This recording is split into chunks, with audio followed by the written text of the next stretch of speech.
Audio Jungle.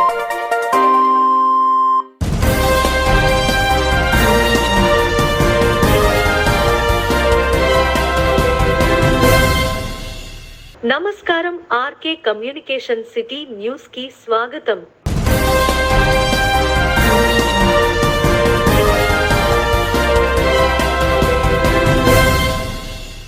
Tadepalligudem నియోజకవర్గ convener Ethakota Tataji ఆధ్వర్యంలో తాడేపల్లిగూడెం నియోజకవర్గంలో నిర్వహించే ప్రజాపోరు ఫిబ్రవరి 2024 నుండి ఫిబ్రవరి 2024-29 వరకు జరిగే కార్యక్రమము పై సమావేశం నిర్వహించడం జరిగినది.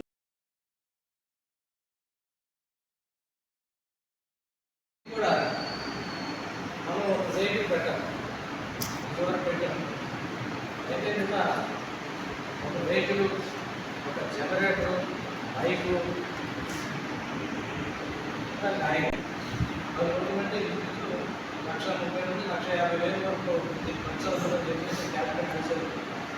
భారత్ కార్యక్రమం మాత్రం రోడ్డు మందులు కానీ పెంటపడడం చాలా బాగా జరిగింది. ఇలా అధికారులు బాగానే స్పందించారు. పట్టణంలో ప్రోగ్రాం మాత్రం అనుకున్న స్థాయిలో అధికారులు స్పందించకూడదు, పైన వాళ్ళు మాట్లాడేసి దాన్ని పూర్తి చేయడం జరిగింది. ఏదైనా దాని ద్వారా ఏంటంటే మనకు తెలిసింది ఏంటంటే మనకు కూడా అవగాహన, మన కార్యకర్తలకి మన క్యాడర్కి కూడా అవగాహన ఇవ్వాలి. సెంట్రల్ గవర్నమెంట్ ఏ స్కీమ్ చేస్తుంది, ఏ స్కీములతో ఎలా లబ్ధి పొందుతున్నారు, ఉజ్వల గ్యాస్ అంటే ఏంటి, ఆయుష్మాన్ బాబు ఎవరెవరు వర్తిస్తారు, గర్భిణీ స్త్రీకి మన వాళ్ళు ఎంత, ఇవన్నీ కూడా ఇవాళ పీసీలు కానీ సచివాలయాలు కానీ దండగారు ఆడబోళ్ళు ఎవరో ఒకరు అన్నారు. సచివాలయాలు ఇప్పుడు దాకా మేము వైఎస్ఆర్ కాంగ్రెస్ పార్టీ కట్టుకుంటున్నాం, ఈ డబ్బు భారతీయ జనతా పార్టీ అనుకోలేదు, దండగారిలో ఎక్కడ అడిగేది చాలా ఆనందపడ్డారు. ఈ రకంగా మన క్యాడర్ కూడా చాలా విషయాలు ఈ మీటింగ్ ద్వారా తెలుసు. కొంచెం ప్రజాపూర్వం ద్వారా మనకి ఈ నియోజకవర్గంలో మన క్యాడర్లో కూడా ఎవరికి టాలెంట్ ఉంది, ఎవరు సబ్జెక్ట్ మీద మాడగలరు. నాకైతే యువమోర్చలో చిన్న కానీ భారద్వాజ కానీ చక్కని స్పీచ్ ఇచ్చారు. ఆ మీటింగ్లో ఇలా వ్యక్తులు చాలామంది తెర మీద వచ్చారు. నాకు అనిపిస్తే అప్పుడే బెనర్జీ గారు కూడా ముందుకు రావడం, కార్యక్రమంలో పాల్గొనడం, తాడిపల్లి మండలంలో కానీ ఈ రకంగా ఇది ఒక చక్కటి ప్రోగ్రాం. ప్రజాపోరు 2 ఎలక్షన్ ముందు పొత్తుల గురించి అంటారా, భారతీయ జనతా పార్టీ అంటే వచ్చేదాకా మనం సింగిల్గా వెళ్తే లెక్క. మన సింగిల్గా మనం ఉన్న ఏ ఏరియాలో మీటింగ్ జరిగితే ఆ ఏరియాలో ఇబ్బంది అనేది మనం స్పందించవలసిన అవసరం ఉంటుంది. మూడో విషయం ఏంటంటే మనం ఇది రాష్ట్ర పార్టీ కానీ జిల్లా పార్టీ కానీ మన నియోజకవర్గంలో మినిమం 60 మీటింగ్ పెట్టాలని తీర్మానం చేసింది. అధ్యక్షురాలు కూడా చెప్పింది 60 మీటింగ్లు అంటే ఇది తాడేపల్లి మండలంలో ఎన్ని పెడతారు, తాడేపల్లి రోడ్డు మండలం ఎన్ని పెడతారు, పెట్టబడి మండలం ఎన్ని పెడతారు, అర్బన్ 5 నెలలు ఇచ్చుకోవాలి. ఇవ్వాలి. తర్వాత ఈ మీటింగ్ ఆర్గనైజ్ చేయడం టోకెన్లు పెన్నులు ఇచ్చింది పార్టీ, జిల్లా పార్టీ. ఈ ముగ్గురు ఇది ఆర్గనైజ్ చేయడానికి ఇందాక రాఘుగారు చెప్పినట్టు మీటింగ్ పెట్టే చోట కానీ మీటింగ్ అయిపోయిన తర్వాత స్నాక్స్ ఇచ్చే కానీ ఇలా ఒక్కో దానికి ఒక్కోరు ఇలా ఎక్కువ 2-3 వేసుకోవచ్చు. ఈ ముగ్గురు వేసుకుని ఎవరి బాధ్యత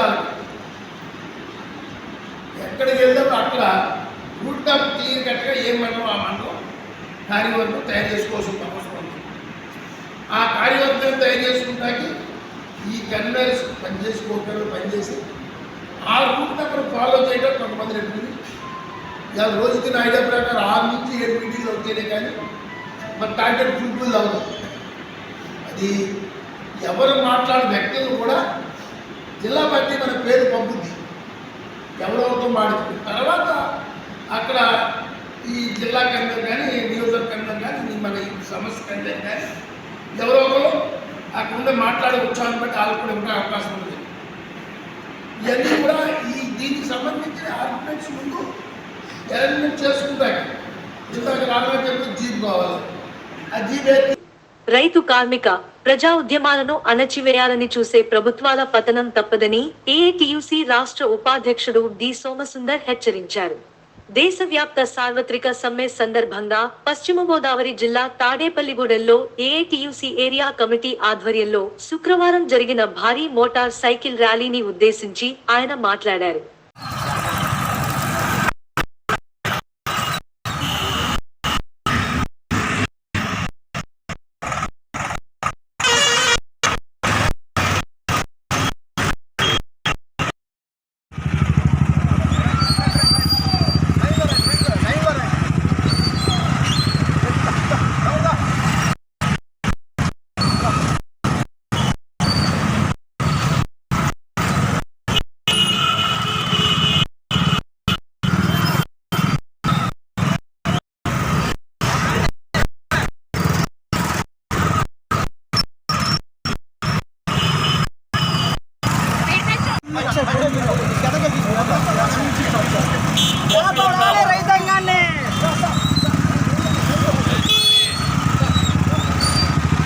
మీరు వచ్చండి ఏమండి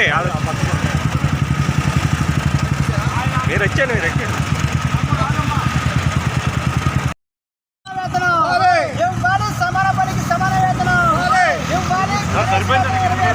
ఎన్ని చేసినా బంధులు ఏం చేసినా ఈ ప్రభుత్వాలు మదపటి ఏనుగుల్లాగా తొక్కుకుంటూ వెళ్ళిపోతున్నాయి. నోరు లేనటువంటి పేద ప్రజల్ని హక్కుల్ని హరిస్తున్నాయి. కాబట్టి ఖబర్దార్, మీరు కనుక కార్మిక హక్కుల్ని కాపాడకపోతే, మా డిమాండ్లు మీరు పరిశీలించకపోతే ఖచ్చితంగా మిమ్మల్ని ఇద్దరిని కూడా గద్దె దింపడం కోసం కార్మిక వర్గం రైతాంగం సిద్ధంగా ఉందని చెప్పి ఈ సార్వత్రిక సమ్మె ద్వారా బంద్ ద్వారా మేము హెచ్చరిక చేస్తా ఉన్నాం. ఇప్పటికైనా కేంద్ర రాష్ట్ర ప్రభుత్వాలు కార్మిక హక్కుల విషయం మీద దృష్టిలో పెట్టుకుని రేపు మీ మేనిఫెస్టోల్లో నవరత్నాలు అవి కాదు, కార్మికులు కోరుతున్న న్యాయమైన కోరికల్ని మీ మేనిఫెస్టోలో పెట్టి ఏమన్నా న్యాయం చేస్తే అప్పుడు మీరు అడిగిన విషయం కార్మికులు ఆలోచిస్తారు. అంతేగాని మేము ఇన్ని సీట్లు నెగ్గేస్తాం అన్ని సీట్లు అంటే మేము వేయకోకుండానే నెగ్గేస్తారా? మా ఓట్లు అక్కర్లేదా? ఈ రోజు కార్మికులు దాదాపు 20 కోట్ల మంది సమ్మెలో పాల్గొంటున్నారు. 20 కోట్ల ఓట్లు లేకుండా మీరు 400 సీట్లు నెగ్గుదామని ఎలా అనుకుంటున్నారు? అంటే మా ఓట్లు మీరు వేసేసుకుంటారా? దౌర్జన్యంగా వేసేసుకుంటారా? ఇటువంటి చెల్లవు. ఖచ్చితంగా కార్మిక వర్గం రైతులు గట్టును నిలబడి మిమ్మల్ని అందరినీ కూడా నిలబెట్టడానికి మేము అడ్డంగా రోడ్డుకి అడ్డంగా కూర్చుని మీ జయత్రయాత్రను అడ్డుకుంటామని చెప్పి సందర్భంగా హెచ్చరిక చేస్తున్నాం. ఈరోజు కార్యక్రమాన్ని జయప్రదం చేసిన కార్మికులకి, మహిళా కార్మికులకి, అలాగే అన్ని కార్మిక సంఘాల కార్యకర్తలకి అందరికీ కూడా ఏరియా కమిటీ తరఫున నేను అభినందనలు తెలియజేస్తున్నాను. అనుకూలంగా మన అన్ని చోట్ల అన్ని ప్రాంతాల్లో కూడా రైతులకి గిట్టుబాటు ధర లేక ఈ రోజున భారత్ బంద్ నిర్వహిస్తున్నారు. ఈ కార్యక్రమం చేయడం భారతదేశపరంగా చాలా మంచి పరిణామం. ఎందుకంటే ఎలక్షన్ ముందు మనం సాధించేది ఏదైనా ఉంటే ఎలక్షన్ ముందే ఉత్తర్వుల్లో చేయరు, అసలే చేయట్లేదు. ఎలక్షన్ ముందు చేయడం కూడా ఇది మంచి శుభపరిణామం. అలాగే కార్మికులు రైతులకు కూడా ఈ ప్రభుత్వం, కేంద్ర రాష్ట్ర ప్రభుత్వాలు అసలు కార్మికుల్ని రైతుల్ని పట్టించుకోవట్లేదు. ఆదాని అంబానీ లాంటి వాళ్ళే తప్ప పేద కార్మికులు అలాగే పేద రైతులు ఎవరో కూడా గుర్తు రావట్లేదు. ఇటువంటి బంధులు మరెన్నో చేసి మా గవర్నమెంట్ మీద అలాగే మన కేంద్రం మీద రాష్ట్రం మీద కూడా మంచి తీవ్ర ఒత్తిడి చేయాలని, అలాగే అన్ని ప్రాంతాల్లో కూడా ధర్నా రూపంలోనూ బైక్ ర్యాలీ రూపంలోనూ రాష్ట్ర బంద్ జరుపుతున్న అందరికి కూడా శుభాకాంక్షలు. మొత్తంగా ఈరోజు గ్రామీణ బంధు, పట్టణాల బంధు, పల్లెల బంధు, అలాగే నగరాలు కూడా బంధు. ఎందుకంటే కేంద్ర ప్రభుత్వం అవలంబిస్తున్న పేదరికం మీద కానీ, కార్మికుల మీద కానీ, రైతుల మీద కానీ కేంద్ర ప్రభుత్వం జులుం చెలాయిస్తుంది. ఎందుకంటే రైతు 6 నెలలు కష్టపడి పండించే పంటకి గిట్టుబాటు ధర లేదు. అలాగే కార్మికులు బ్రిటిష్ ప్రభుత్వం నుండి సంపాదించుకున్న జీవోలు 26 జీవోలు, కార్మిక జీవోల్ని రద్దు చేసి దాన్ని 4 కోళ్లుగా పెట్టిన మన ప్రధాని నరేంద్ర మోడీ గారికి మా కార్మికుల తరఫున, రైతుల తరఫున, కూలీల తరఫున, అమలు తరఫున ధన్యవాదాలు చెప్పాలి. ఎందుకంటే నల్లధనాన్ని తీసుకొచ్చి పేదరికాన్ని నిర్మూలిస్తానన్న ప్రధాని నరేంద్ర మోడీ గారు ఈరోజు పెట్టుబడిదారులకి లక్షల కోట్లు రుణమాఫీ చేస్తూ పేదరికాన్ని ఇంకా పెంచుతున్నారు. ఇదే పరిస్థితి ఉంటే కార్మికులు కానీ, పేదలు కానీ అడుక్కు తినే పరిస్థితి వస్తుంది. మరో శ్రీలంక అవుతుంది. దాన్ని ప్రజలంతా గుర్తించి ఇటువంటి బంధుకి ప్రజల సహకారం కూడా ఉండాలని, కార్మికులు, ఉద్యోగస్తులు అందరూ ప్రతి ఒక్కరు ఎందుకు చేస్తున్నారు ఈ బంధు ఎవరి కోసం చేస్తున్నారు? జిఎస్టీల పేరున, కరెంట్ల పేరున, ప్రతి దాని మీద, పెట్రోల్ మీద, డీజిల్ మీద, అలాగే కూలివాడు ఒక 20 సంవత్సరాలు 30 సంవత్సరాలు కష్టపడి ఓ బిల్లును కట్టుకుంటే వాడికి వచ్చే అన్ని రాయితీలు కూడా ఈ రాష్ట్ర ప్రభుత్వం రద్దు చేస్తుంది. వీళ్ళన్నిటికీ ఆలోచించి కేంద్ర ప్రభుత్వం కానీ రాష్ట్ర ప్రభుత్వం కానీ కార్మికుల మరి ఈరోజు మరి కేంద్ర రాష్ట్ర ప్రభుత్వాలు మరి రైతులు చట్టాలని అలాగే కార్మికుల చట్టాలని కూడా కుదించేసి వ్యతిరేక కార్యక్రమాలు చేస్తున్నారు. కాబట్టి దానికి నిరసనగా దేశవ్యాప్తంగా ఈరోజు మరి ఈ బంద్ జరుగుతుంది. అందులో భాగంగా తాడేపల్లిగూడెంలో మరి ఏఐటీసీ చీఫ్ ఆధ్వర్యంలో ఇక్కడ ఈ మీటింగు తర్వాత బైక్ ర్యాలీ కూడా నిర్వహిస్తున్నారు. అయితే మోడీ గారు నోట అడుగుతున్నారు, ఈ రైతులు కానీ కార్మికులు కానీ 2014 మేనిఫెస్టోలో నువ్వేం పెట్టావు? రైతే రాజు, రైతే వెన్నెముక్క, ఈ దేశానికి రైతుకి గిట్టుబాటు ధర కల్పిస్తామని చెప్పి అటువంటి వాగ్దానాలు ఎన్నో పెట్టావు. అందులో అయ్యి అమలు జరపమని కోరుతా ఉన్నారు. అవి అమలు జరపలేని పక్షంలో మరి 2 సంవత్సరాల క్రితం ఢిల్లీలో మరి చలిలో వణుకుతూ ఎండలో ఎండుతూ మరి రైతులు నిరాహార దీక్షలు చేస్తే సమ్మె చేస్తే ఆ రోజు నువ్వేమో నీ కోరికలన్నీ నేను ఒప్పుకుంటున్నాను, త్వరలోనే అమలు జరుపుతానని చెప్పేసి ఆ రోజు సమ్మెను విరమింప చేశావు. ఈ రేటుకి 2 సంవత్సరాలు పూర్తయింది. అయినప్పటికీ కూడా ఏ ఒక్కటి కూడా నువ్వు అమలు జరపలేదు. ఇప్పుడు 200 రైతు సంఘాలు మరి కలిసి అక్కడ ఢిల్లీలో మరి సమ్మె చేస్తూ ఉంటే నువ్వు పోలీసులను ఉపయోగించి లాఠీ చార్జీలు చేసి దౌర్జన్యం చేస్తూ ఉన్నావు.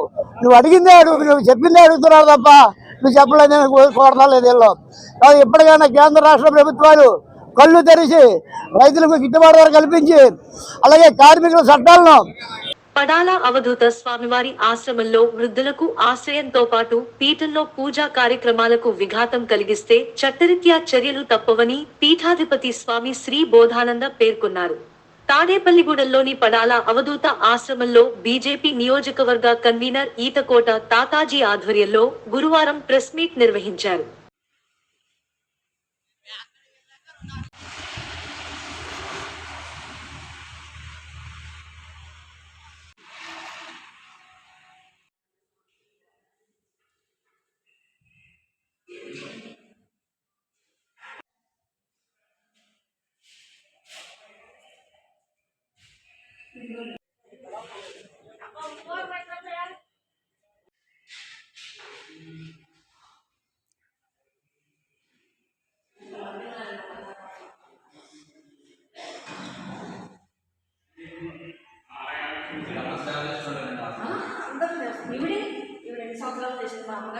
అందరికీ నమస్కారం. ఈరోజు ఈ పడాల్లో ఉన్న ఆశ్రమంకి చిన్న చిన్న సమస్యలు ఉన్నాయని మనకి చిన్ని ద్వారా కానీ వేరే ఈ స్వామీజీ గారు ఫోన్ చేసిన దాని మీద భారతీయ జనతా పార్టీ తరఫున నేను, సోమేశ్వరరావు, మా సీనియర్ నాయకులు లగేష్ గారు, రాంబాబు గారు, అలాగే ఇక్కడ ఆశ్రమం సంబంధించిన ప్రసాద్ గారు, అలా మంగరాజు గారు, మన ఆనందరావు, అలా అందరం కూడా ఈ కార్యక్రమం ఇక్కడ రావడం జరిగింది. ఏదైనా వచ్చిన తర్వాత విషయాలు తెలుసుకుంటే ఇక్కడ గురు పరంపరంగా ఏర్పాటు చేసిన ఆశ్రమం చూడటం జరిగింది. ఇందులో ఆ గురువు గారి అమ్మాయిలు కూడా 2 ఇక్కడే ఉంటాం. వారి తాలూకా సంతానం తాలూకా పిల్లలు వచ్చి ఏదో వాళ్ళకున్న అధికారం గురించి వాళ్ళ మాడతాం. అలాగే ఇక్కడికి స్వామీజీ వచ్చి పీఠానికి అధిపతిగా ఈ ఏదైతే సంస్థ రిజిస్ట్రేషన్ అయిన సంస్థ ఉందో ఈ సంస్థ యొక్క కార్యవర్గ సమావేశంలో తీర్మానించి ఆయన తీసుకురావటం, ఆయనకి అప్పచెప్పడం, ఆయనది ఇక్కడ గోశాల ఇక్కడ సర్వీస్తో ఇక్కడ ఉన్న వ్యక్తులు వృద్ధుల్ని ఆశ్రమం పెట్టి వాళ్ళందరికీ భోజన సౌకర్యం కల్పిస్తూ ఇది తక్కువ ఆదాయంతో ఈ కార్యక్రమం నిర్వహిస్తున్న స్వామీజీ ఈ ఎవరైతే ఉన్న ఆశ్రమంలో ఉన్న కమిటీలో ఉన్న ఒక వర్గం ఈ ఆస్తిలో ఉన్న వాటా గురించి మాట్లాడుతున్నారంటే దాని మీద రావటం, అది ఈరోజు ఆనందరావు మధ్యవర్తి వాళ్ళ తరపున ఈ సబ్జెక్టులో మాడితే ఇద్దరు 2 వర్గాల కోరిక కూడా ఆశ్రమం నిర్వహణగా జరగాలి, ఎవరు ఆస్తి అక్కర్లేదు ఎవరికైనా తీర్మానం చెప్పడం, దాని మీద ఈ ఆశ్రమం నిర్వహణ జరగడానికి ఏం కావాలో ఆ నిర్ణయాలు ఇక్కడ తీసుకుని ఎటువంటి ఫర్దర్ ఎటువంటి గొడవలు కానీ దోష భాషలు కానీ పౌరుష పదార్థాలు వాడుకోకూడదని, అలాగే ఆశ్రమం నిర్వహణలో కూడా స్వామీజీ గారు ఆశ్రమంలో చిన్నపాటి సమస్యలు ఉన్నాయని మా భారతీయ జనతా పార్టీ సభ్యులు చిన్ని గారు చెప్పడం మేరకు నేను పెద్దలు అసెంబ్లీ కన్వీనర్ ఎర్రగొట్ట తాతాజీ గారు, మా బీజేపీ సీనియర్ నాయకులు కొండపల్లి నాగేష్ గారు, కోట రాంబాబు గారు, మా సోదరులు చైర్మన్ మంగరాజు గారు, ఆనందరాజు, మా ప్రసాద్, అలాగే మా సోదరులు అందరూ కూడా ఇక్కడికి రావడం జరిగింది. ఇక్కడ కూర్చుని ఇరువురు వాదనలు విన్న తర్వాత ఎక్కడో కర్ణాటక నుంచి వచ్చి ఇక్కడికి మేము ఈ ఆశ్రమంలో మాది హక్కు ఉందని చెప్పి లీగల్ నోటీస్ ఇచ్చారు. మేమైతే పెద్దలు ఒకటే చెప్పాం, లీగల్గా వచ్చిన రైట్ని మీకు వస్తే మీరు చేసుకుందరు కానీ లేకపోతే వారికి అని చెప్పాం. సొసైటీ ఏకగ్రీవంగా స్వామీజీని ఎన్నుకున్న సందర్భంగా వారి ఆశ్రమాన్ని ఎటువంటి ఇబ్బంది లేకుండా 10 మందికి మంచి చేసి 10 మందికి అన్నదానం చేసే కార్యక్రమాన్ని మంచి చేస్తున్న సందర్భంగా మేము అందరం కూడా సపోర్ట్ చేయడం జరిగింది. అవతల వచ్చిన వ్యక్తులు కూడా ఇద్దరు ఇక్కడ ఉండే విధంగా వాళ్ళకు ఒక అసిస్టెన్స్ ఉండే విధంగా సోదరుడు ఆనందరాజు సమక్షంలో, మంగరాజు గారి సమక్షంలో మరి ఇరువురికి ఒక అంగీకారం వచ్చింది. కాబట్టి ఈ యొక్క కోర్టు కేసు తేలే వరకు కూడా ఎటువంటి అవాంతరాలు వారు సృష్టించకుండా, ఇక్కడికి వచ్చేవారికి ఎటువంటి అసౌకర్యం కలిగించకుండా మరి వారు చేసే హిందూ ధర్మ కార్యక్రమాలని సపోర్ట్ చేసే విధంగా ఇరువురు అంగీకారం వచ్చారని చెప్పేసి ఈ సందర్భంగా మేము తెలియపరుచుకుంటున్నాం. మరి అటు నుంచి ఉన్న వ్యక్తులు ఏమాత్రం అసౌకర్యం కల్పించినా వెంటనే ఇక్కడ ఉన్నటువంటి పెద్దలందరం కూడా కలగ చేసుకుని చట్టరీత్యా చర్యలు తీసుకుంటానికి ఇరువురు అంగీకరించడం జరిగింది. థ్యాంక్ యూ అంటారు. ఇది 1967 నుంచి సొసైటీ ఆస్తిగా ఆశ్రమం నడపబడతా ఉంది. నాకంటే ముందు మా గురుదేవులు, ఇంకా అంతకుముందు అంటే మా గురువు గారు నాకంటే ముందు ఒక 2 ప్రెసిడెంట్లు ఈ ఆశ్రమాన్ని నడిపారు. ఇది సొసైటీ ఆస్తి అండి, సొసైటీ ఆధీనంలో ఉండే ఆస్తి. ఈ మధ్య కాలంలో మా గురువు గారి వారసులు అని కొంతమంది వచ్చి ఇది మా సొంత ఆస్తి అనే పార్టీషన్ దావా నోటీస్ ఇచ్చారు. మేము ఇది ఎప్పటికైనా ప్రబలమైతే కష్టమని మేము కోర్టుకు వెళ్ళాము. అయినా కానీ వాళ్ళు ఇక్కడ తిష్టవేసి కూర్చుని మాకు రోజు దైనందిక చర్యలు, దైనందిక కార్యక్రమాలు ఇబ్బంది పెడతా, ఎవరైనా చందాదారులు వచ్చినప్పుడు కూడా వాళ్ళకి మా మీద దుర్భాషలు చెప్పి అనేక రకాలుగా మమ్మల్ని ఇబ్బంది పెడుతున్నారు కనుక వాళ్ళు ఇక్కడ పొజిషన్లో తీసుకుని మమ్మల్ని ఇబ్బంది పెట్టాలని ప్రయత్నిస్తున్నారు.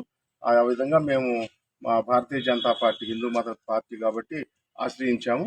రైతు, వ్యవసాయ కార్మిక, కౌలు రైతు, కార్మిక ప్రజా వ్యతిరేక విధానాలకు నిరసనగా మండల, పట్టణ కేంద్రాలలో జరిగే నిరసన కార్యక్రమాలను జయప్రదం చేయాలని సంయుక్త కిసాన్ మోర్చా కార్మిక సంఘాల ఐక్యవేదిక ఇచ్చిన పిలుపులో భాగంగా తాడేపల్లిగూడెం సేటివ్ పట్టణ కమిటీ ఆధ్వర్యంలో స్థానిక ఎన్కే గ్రౌండ్ నుండి ఆర్టీసీ బస్టాండ్ వరకు నిరసన ర్యాలీ నిర్వహించడం జరిగింది.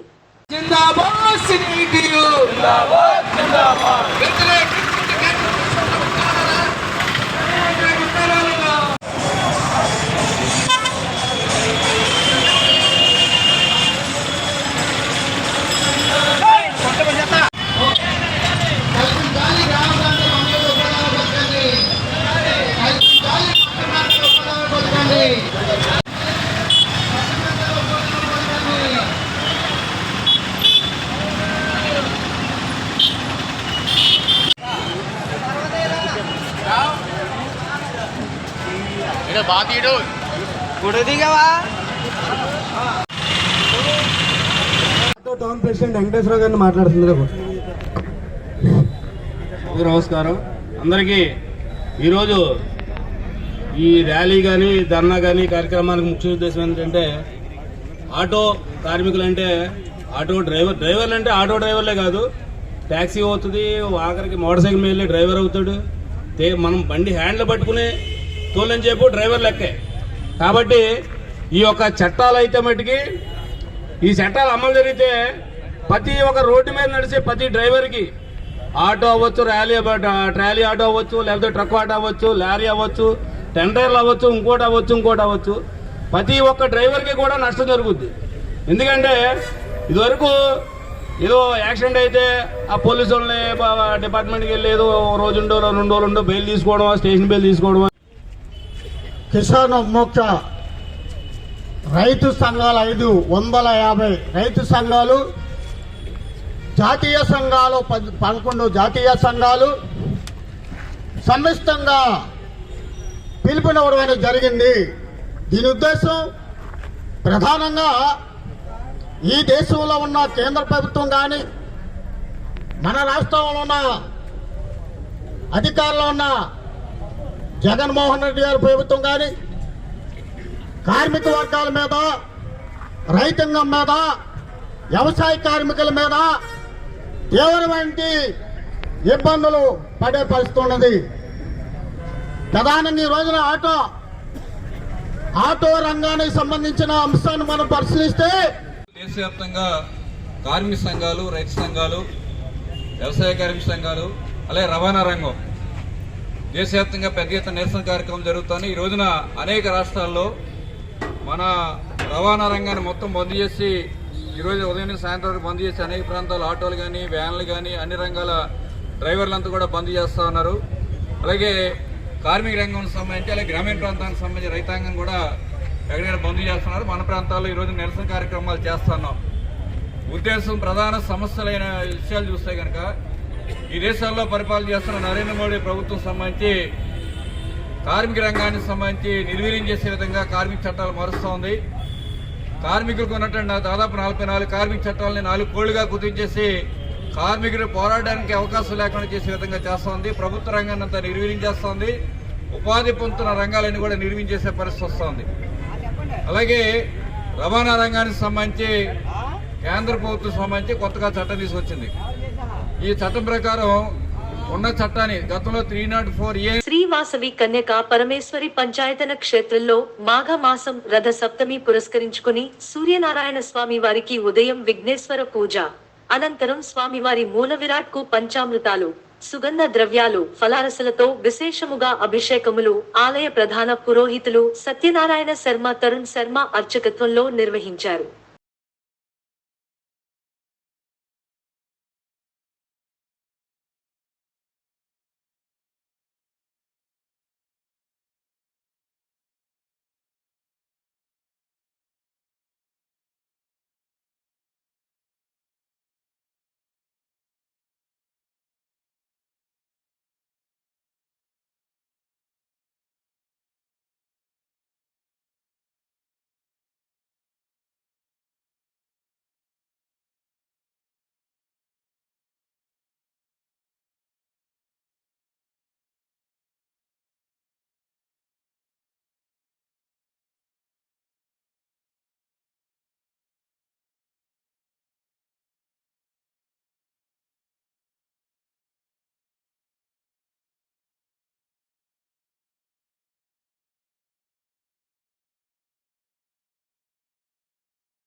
రైతు సంఘాల సంయుక్త సమితి, కేంద్ర కార్మిక సంఘాలు ఐక్యవేదిక పిలుపులో భాగంగా తాడేపల్లిగూడెం మండలం జగన్నాథపురంలో IFTU ఆధ్వర్యంలో ప్రదర్శన ర్యాలీ జరిగింది. ఈ ప్రదర్శన ర్యాలీలో కార్మికులు, రైతులు, ఆటో కార్మికులు పాల్గొన్నారు.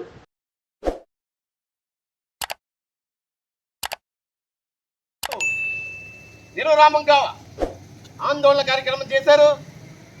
ఈ కారణం ఏంటంటే నరేంద్ర మోడీ అధికారంలోకి వచ్చిన తర్వాత వ్యవసాయాన్ని కూడా ప్రైవేటీకరణ చేస్తున్నారు. వ్యవసాయాన్ని కార్పొరేటీకరణ చేయడానికి పూనుకుంటామంటే మనం రైతులమే, కానీ మన పంటకి యజమాని ఎవరు? కార్పొరేట్ సంస్థలు. మనకి విత్తనాలు ఇస్తారో రేటు మట్టికి వాళ్ళే నిర్ణయిస్తారో వాళ్ళకే మనం అమ్మాలి. ఇది చాలా దుర్మార్గం.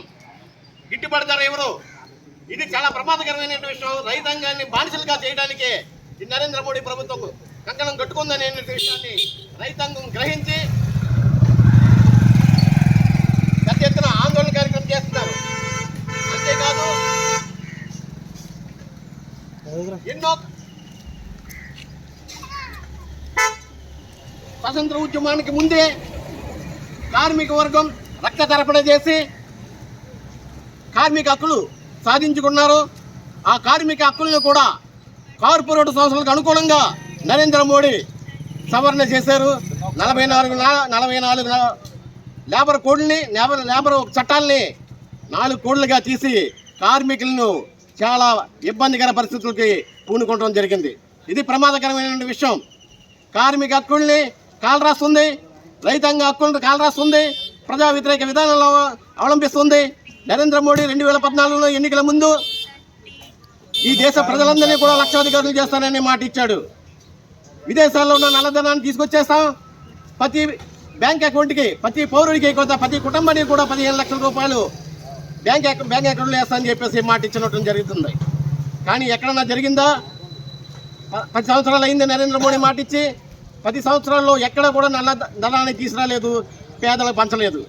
అదేవిధంగా మరి పెద్ద నోట్ల వల్ల బడా పారిశ్రామికవేత్తలు, బడా పెట్టుబడిదారులు వాళ్ళ దగ్గర నిల్వ ఉండిపోయింది.